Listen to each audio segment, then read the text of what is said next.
Assalamualaikum warahmatullahi wabarakatuh. Sobat Quran yang dimuliakan Allah Subhanahu wa taala, kita berjumpa kembali dalam segmen menghafal Al-Quran, di mana kita akan membahas tips, tutorial, dan motivasi menghafal.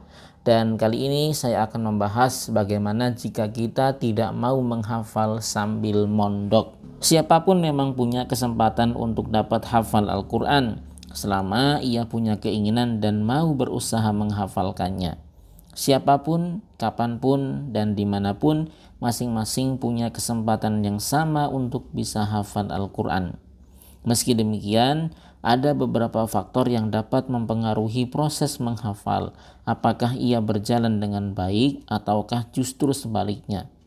Di antaranya adalah faktor tempat. Pemilihan tempat yang baik biasanya membuat kegiatan menghafal menjadi menyenangkan, tidak cepat bosan, bahkan hafalan cepat melekat ke dalam ingatan. Sebaliknya, jika tempat menghafal Al-Quran yang dipilih tidak cocok, biasanya akan membuat kegiatan menghafal menjadi cepat bosan, bahkan hafalan terasa sulit untuk masuk ke dalam memori kita. Al-Khatib Al-Baghdadi di dalam kitabnya Al-Faqih wal Mutafaqih mengatakan, walil hifdi amakinu yang bagi lil mutahaffidhi ayyal zamaha. Dalam menghafal, ada beberapa tempat yang sebaiknya selalu digunakan oleh seorang penghafal. Di antara tempat-tempat yang diyakini mempermudah dalam proses menghafal adalah masjid atau tempat-tempat lain yang tenang dan tidak membuat pikiran teralihkan. Termasuk di antara tempat-tempat tersebut adalah tempat yang memang dikhususkan untuk menghafal.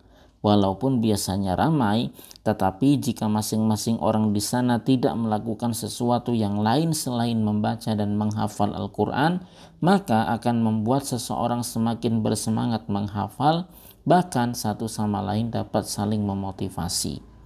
Masuk dalam kategori ini adalah pondok pesantren atau lembaga khusus tahfidz Al-Quran. Peluang keberhasilan seorang penghafal Al-Quran di pondok atau lembaga khusus tahfidz terbukti memang lebih besar daripada jika seseorang menghafal sendiri di rumah. Karena memang pondok atau lembaga tersebut khusus untuk menghafal Al-Quran, maka tidak ada kegiatan pokok di dalamnya selain hafalan Al-Quran, sehingga setiap yang masuk ke dalamnya adalah orang-orang yang memang berniat untuk menghafal Al-Quran. Selain setiap penghafal Al-Quran di sana dapat selalu termotivasi, terkadang mereka bahkan berlomba-lomba dalam hal kecepatan dan kelancaran hafalannya.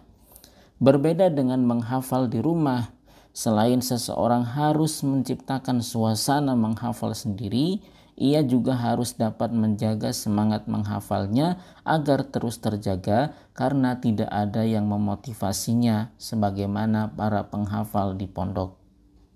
Meski demikian, pada kenyataannya tidak setiap orang yang ingin menghafal Al-Quran punya keinginan atau kesempatan untuk menghafalnya di pondok atau lembaga khusus tahfidz Al-Quran.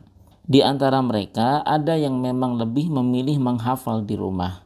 Ada juga yang sebenarnya punya keinginan untuk menghafalnya di pondok, namun sudah tidak memungkinkan untuk menetap di pondok seperti mereka yang sudah menikah atau yang sudah tua. Jika Anda termasuk yang tidak mau menghafal di pondok dan lebih suka menghafal sendiri di rumah, apapun alasan yang melatar belakanginya, atau tidak punya kesempatan untuk menghafal di pondok, maka mau tidak mau Anda harus membuat sebuah perencanaan sebaik mungkin serta dapat memastikan bahwa kegiatan menghafal Anda akan berjalan dengan lancar dan tuntas. Buatlah jadwal sendiri.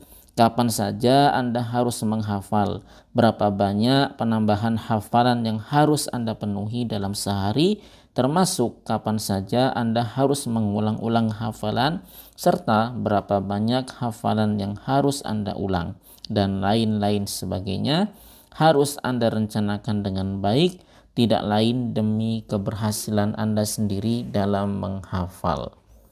Mungkin itu sedikit pembahasan kita kali ini. Mudah-mudahan bermanfaat. Kita akan sambung di kesempatan berbeda. Jangan lupa Anda klik like video ini jika menyukainya, subscribe bagi yang belum, dan share seluas-luasnya.